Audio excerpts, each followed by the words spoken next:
বন্ধুরা, এখন আমি চা বসিয়েছি, গরম জল ফুটছে। এবার আমি চাপাতি দেবো। এটা শুধু লাল চা হবে। এটা লাল চা হবে। এটা এবার ঢেকে দেবো। অফ করে দিলাম। অফ করে এবার ঢেকে রাখলাম কিছুক্ষণ, 5-10 মিনিট ঢেকে রাখলাম। ঢেকে রাখার পর এটা নিজের পাতা চা তো, সেই জন্য এটাকে ঢেকে রাখতে হবে 10 মিনিটের মতন। ঢেকে রাখলে পরে তবে চাটা ভালো হবে, ভালো লাগে। তাহলে এবার চাটা হয়ে গেছে, ঠিক আছে। এই দেখো চাটা হয়ে গেছে। এই দেখো চাটা এবার ছাড়বো, ঠিক আছে। এই দেখো চায়ের কালারও চলে এসছে।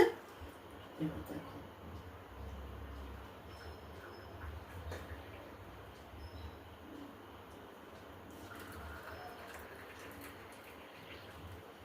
দেখো কি সুন্দর কালার হয়েছে।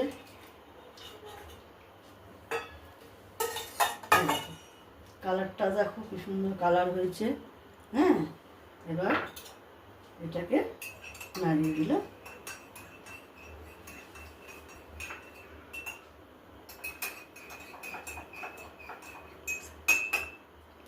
এবার এটা কমপ্লিট হয়ে গেল।